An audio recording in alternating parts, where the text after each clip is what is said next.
coming to moderation from maybe a different perspective than a lot of folks here. I'm fairly new to the world of community management. So I started over in moderation and I've kind of found my way over. So I'm hoping this will be a productive sort of meeting of those two spaces. So what I'm going to be sharing with you today is a little bit of a paper I'm working on called Entrepreneurial Moderation. We don't have a ton of time, so I'm not going to be able to share all of it, but hopefully this will give you an idea of what I'm looking at. So very briefly, I will be just talking quickly about Facebook groups, what I studied, what my concept is, and then sort of what I think are some of the implications of this. So Facebook groups are Facebook's forum feature, right? We know there's been forums around like forever on the web. That's kind of like the primordial way that the social internet happened. On Facebook, this was added around 2010. So this was the way that people could connect around interests beyond just their social connections. And studies have shown how Facebook groups have been used as a site for community and connection amongst people who might not otherwise be able to access that support, such as minoritized groups, people with health conditions, or diasporas. And in the late 2010s, there was even a big campaign around Facebook groups, Facebook sort of realizing that they had this gold mine here. And you can see some ads. I used to see these all the time. So this was the More Together advertising campaign, right? And in these advertisements, members of the Facebook groups are shown as physically co-present, engaged in a common activity or goal, and are like beautifully ethnically diverse, conveying that Facebook groups have the ability to unite a fractured society. So flash forward a couple years, and January 6, 2021 happened, an insurrection on the US Capitol. And according to a ProPublica investigation, in the days before the insurrection, 10,000 posts per day were being made to Facebook groups attacking Joe Biden in the election. Frances Haugen, the Facebook whistleblower who brought forward data from the company to journalists, said, quote, "Groups are a disaster," end quote. So they did not get rid of the groups, though. There was a significant reorganization, and I'm happy to talk about that in the Q&A. So they're no longer front and center, but they're still very popular. So in the last data that I have from October 2020, we have about 1.8 billion regular users of Facebook groups. So like a significant percentage of humanity at this point. And for the most part, these groups are run by these volunteer content moderators. So people just volunteering who aren't paid by the platform and aren't paid but necessarily by third parties either. And the number from October 2020 is that there are around 70 million of these people doing this work. So specifically on Facebook, the way that this is organized is you have sort of two levels of folks who are doing this moderation work or community management work. You have admins and you have moderators. You at least have an admin. Sometimes you also have moderators. Together they make up the moderation team or the modmin team or the admin team, depending on who you talk to. And these modmins, these volunteer modmins, fit sort of right in the middle if you're thinking about the sort of overall Facebook platform moderation actors. So they're above the users, they have more rights than the users. They're able to block folks. Oh, yes, modmen. But they sit below the sort of policymakers of Facebook. So your Mark Zuckerberg, the commercial content moderators, etc. Okay. Oh, wow. We're running out of time. Let's get right into the study. And there's algorithmic systems here. Really? MadCon. Okay. Obviously. So it's not just human actors. So my dissertation, I was really interested in these folks. My dissertation sort of looked at this question: how do these volunteer moderators understand and justify the work that they're doing? So this was a qualitative study. So I conducted interviews. Um, I interviewed 41 folks who were either admins or moderators. Happy to talk about demographics in the Q&A. I also did ethnographic field notes and observations, where I literally just watched people moderate for a while. And then as sort of background to all this, I spent over 2 years as an admin of a Facebook group with a couple tens of thousands of people. So globally, lots of discourses came out about justification. So there were civic discourses of justification, which appeal to ideals of democracy, free speech, procedural justice. There were familial discourses that appeal to ideals of community and harmony. But there was also this entrepreneurial discourse that I found that translates moderation work into labor capital that can be leveraged towards career goals. I was not expecting this at all. And note that these three discourses are not exclusive, right? People call on all of them a lot. So when I started to figure out what was going on with this entrepreneurial discourse, I turned to my good friend Pierre Bourdieu to think about capital a little bit. So if you're not familiar with him, he was a French sociologist. And he was really interested in how social classes reproduce themselves, right? It's not just money. There's a lot more stuff to it. He specifically looked at taste, right? How does taste make you distinctive? How do social connections make you distinctive? And how do all of these things kind of work with each other? And so the process that I got interested in here for this particular part of the study was how this process of work of community management and moderation, how that actually works into a community management career or non-community career. There's a process taking place in the middle, right? Which is this translation work that has to happen from that kind of work in order to see it as something that can be applied towards your career. And maybe this is incredibly obvious to those of you who have spent, decades in community management, but I think there's actually a process here that's going on that outsiders might not see as so simple. So I'm defining entrepreneurial moderation as understanding and translation of volunteer moderation work as a means to advance in one's chosen career, right? So I have sort of a larger way of thinking about this. It's facilitated by the central network position of moderators and the creative collaborative labor of moderation. So these are things that facilitate it. And then the way that it's expressed is two kinds of translation. So first, the translation of moderation experience into management leadership experience, as well as the translation of a group or community into an audience. So Ori Schwartz is a sociologist who wrote a book on digital sociology, looking at how platforms change things. One of the things he argues is that platforms codify and maintain social ties in a way that wasn't the case before platforms, right? This also changes the nature of social capital. That is how many resources you have to draw on within your social circle. So this increases your capacity, how many ties you can have, the durability of those ties, and their performative value, right? So you can think about people who are your friends on Facebook or Instagram that you haven't seen in years, but you still have that connection with them through the platform, right? And I argue that these networks work very well for volunteer moderators. So these Facebook group architecture gives them this gatekeeper status. And what this does is it embeds them within a given network, right? So I'm now going to show some pieces of interviews I did with folks.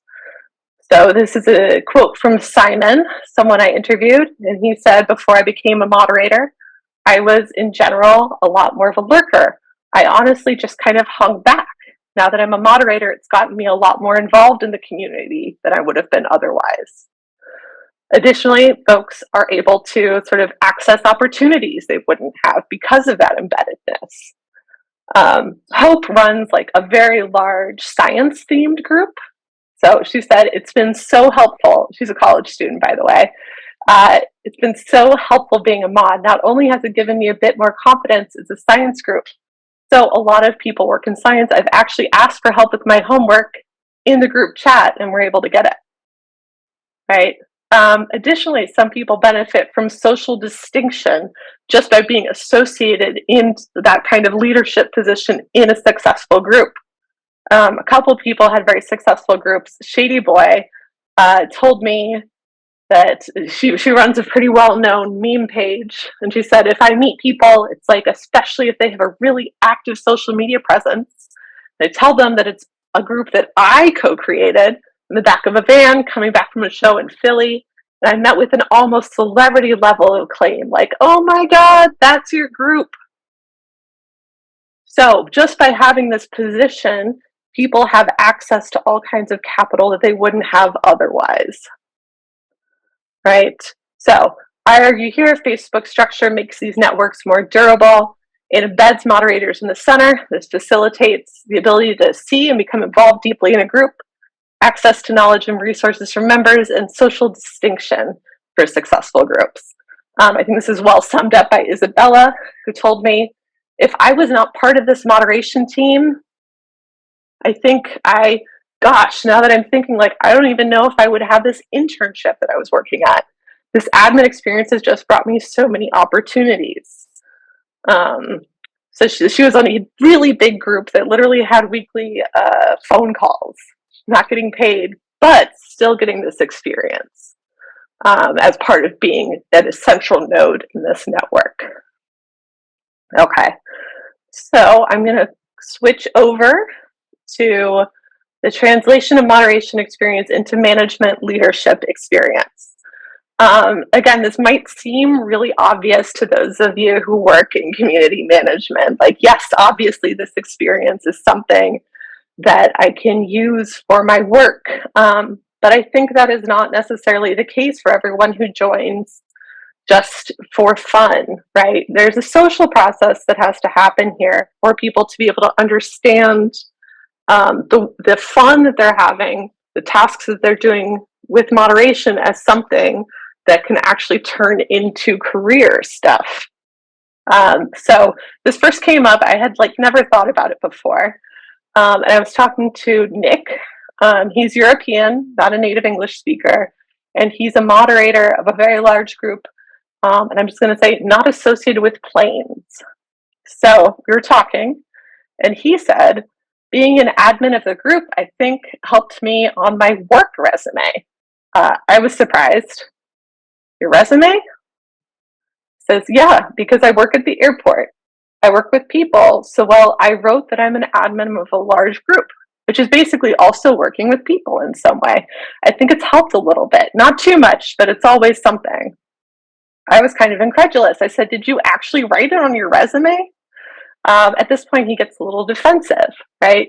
Starts to joke a little bit. He's like, I only wrote it as a kind of joke on that to work at an airport because I wasn't sure if I was going to get the job in the first place. And maybe it'll work out somehow. And he ends by saying that he got the job, right? And the more I talked to people, this actually came up more and more. So I talked to Hermione, and she told me about using her moderation experience in a job interview. They asked me what I do in my spare time, or if I have any other, experiences that might sound interesting. So I talked about the group. And then after the interview, I did get the job, but I kind of regretted talking about the group because I don't know. It's not something very common to bring up in a job interview, right? So you can see, again, this kind of defensiveness, this idea that maybe this isn't kind of legitimate work experience that she's bringing up. But she continued and said, months later, my colleague told me that it was really impressive to them, to the team, and that I was very surprised because I always thought it was some kind of recreational thing as well, but turns out that people find it interesting, and I was very surprised, right? And then she's able to draw on this idea of transferable skills. She says, I think it does provide some transferable skills, let's say teamwork or even leadership skills or content review. But it definitely helped me in terms of being able to work in a team, and also assuming not a leadership role, but something close to it. But the way that Bourdieu might think about this, right, is this idea of cultural capital, sort of having those skills. And he talks about cultural capital as being embodied, right? So sometimes when you have knowledge of something, like if you just are an admin for a while, you'll know how to deal with it. But then there's a process by which those kinds of experiences become legitimated and they turn into institutional cultural capital, right? That can be recognized by others in the form of certificates. And this is a big process of legitimation. I think this is really facilitated by a lot of the work that community managers are doing, as well as like by platforms like Meta putting up their own courses to create certifications so that they can sort of have more purchase more broadly when they're put on a resume. So, so even though there's some hesitation, concerns about legitimacy, very beliefs in that transferability, I think that this is happening, I guess. All right. So entrepreneurial moderation translates moderation work into labor capital that can be leveraged towards career goals, right? There's a low cost of entry, an internet connection, and some free time to get you into starting your own Facebook group, which is literally free, and Facebook does the work of promoting it for you sometimes. But I've found, right, that this is a career strategy that can work in many different fields. We've seen, of course, changes in employment over the last 3 decades.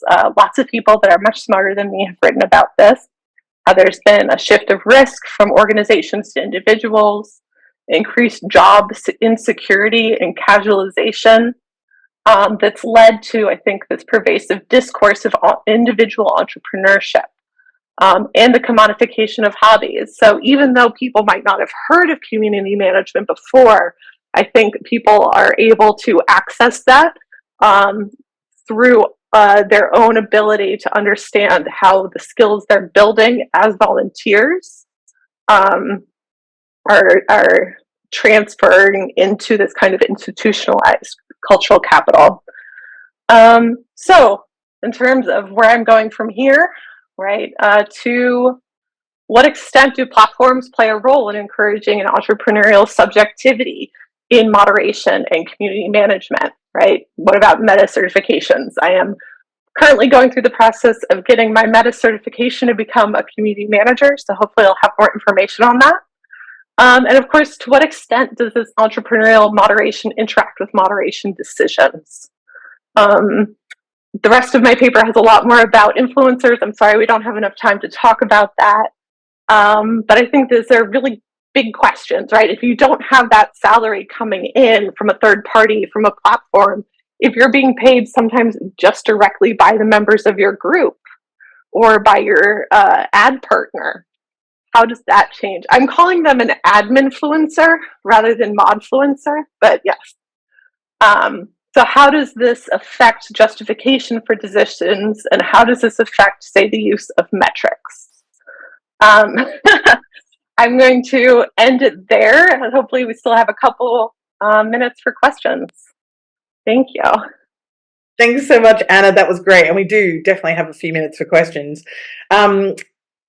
I just think this is such interesting work that you're doing, right? And it's something that's not really new, but really very few people, until you sort of started this work, I think, have cast a spotlight on that particular aspect of this, right? We've looked at other detail around moderation practices and its nuances, but we haven't really examined this phenomenon. And I think, it is emergent in that wider context that you spoke about in terms of the changing world of work and a whole slew of other factors, including influencer culture.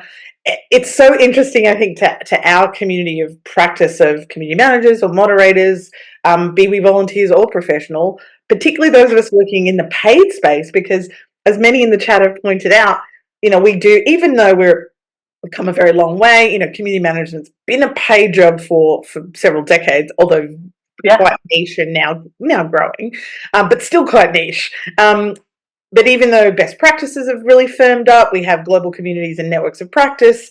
We have, six-figure earning chief community officers. We have, many strides have been made. We are still on the daily, globally, having conversations about it's a real job.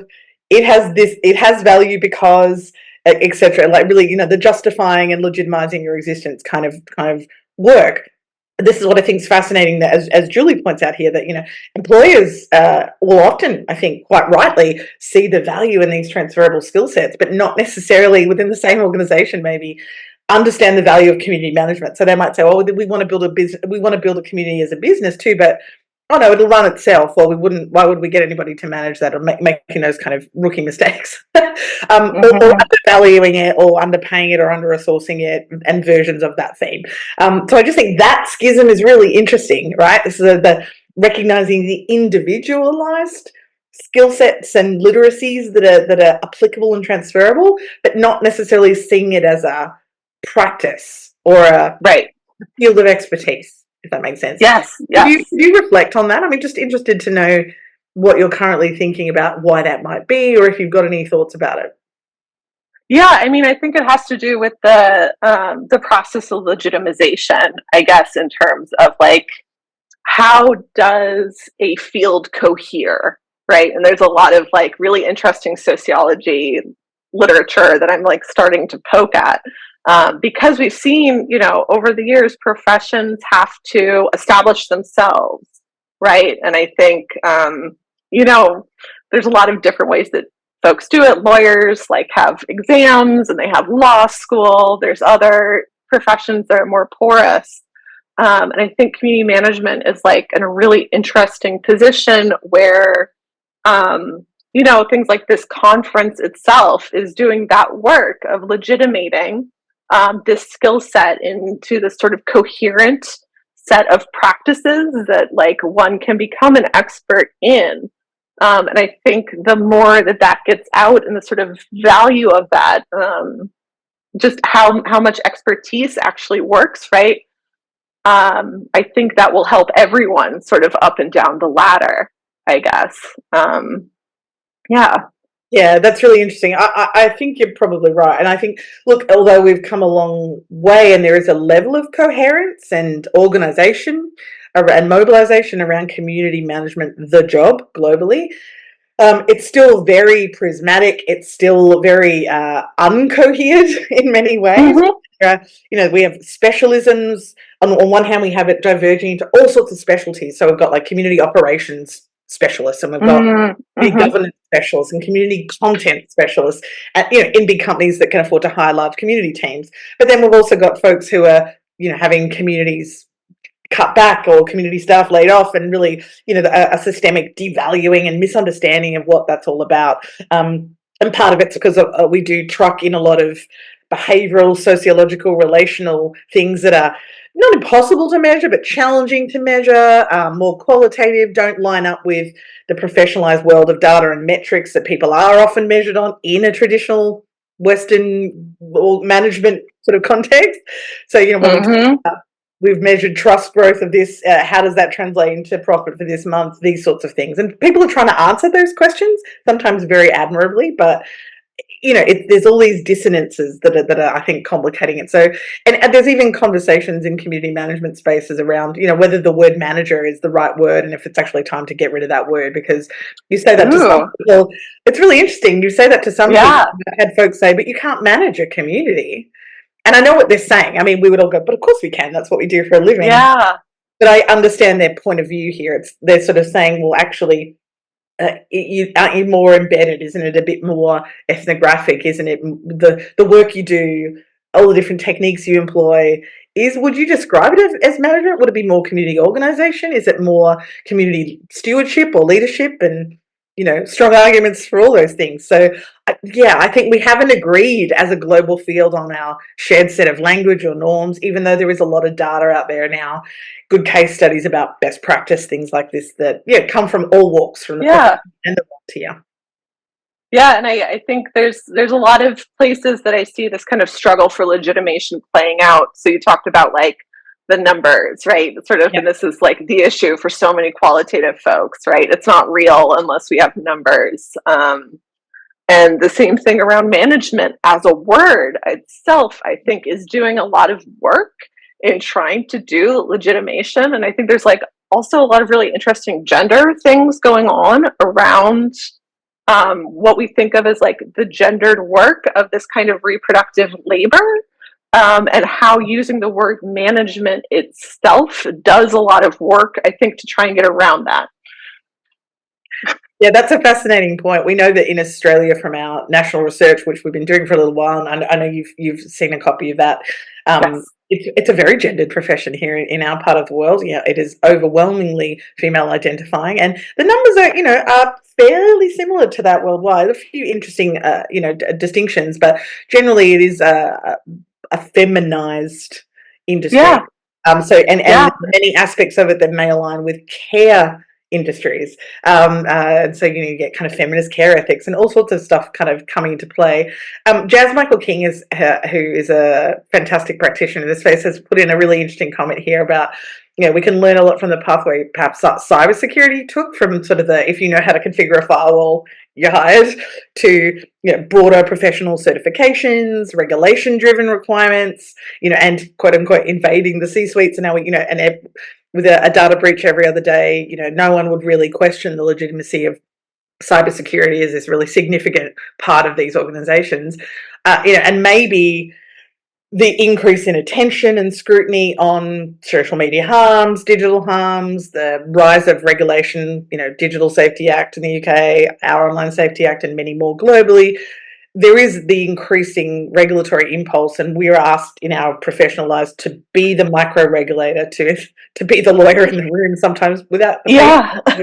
credentials, but taking on more of that regulatory responsibility. So we may have an argument there that's important to discuss, probably, about how we maybe leverage that to cohere the profession, to legitimize it.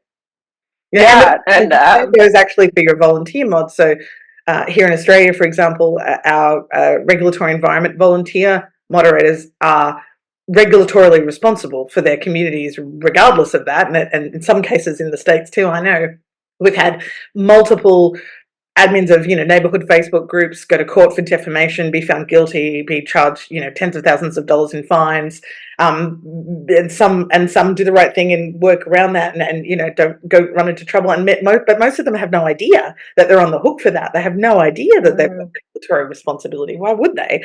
And they maybe have training. They're just doing the best they can usually. So it's a fascinating conversation. Yeah, just want to say I think I saw Jazz Michael on Mastodon earlier. Thank you for reblogging me. Yeah, and I think that you're completely correct, right, about the regulatory stuff, and I feel like this is sort of where I'm at a bit of a disadvantage as an American, right, sitting here in the United States, where we have such a different regulatory regime than most of the world does in terms of these kinds of things. And I think my sample for this particular study was it was more US based. I had some Europeans, but not a lot. And I'm wondering if there's sort of a cross-cultural, I wonder how sort of awareness about community management as a practice might vary between countries, I guess, or just by volunteers in general, Yeah. as I think the regulatory things are such a big part of it. Yeah. These are all conversations we should keep having. Very reluctantly, I need to draw this conversation to a close. But thank you so much. Thanks for sharing your, the start of your work and the start of your thinking, and sort of, kind of concretizing it. It's really cool. I think really interesting. It has all sorts of fascinating implications. I think certainly those working professionally in the space, but everyone working in and with and around moderation communities is going to learn a lot from this, and I think really be able to apply it. So thank you. Thanks for your time. Thanks for sharing everything. And we'll keep talking. Well, it's great. Thank you so much for having me. And thank you everyone for attending.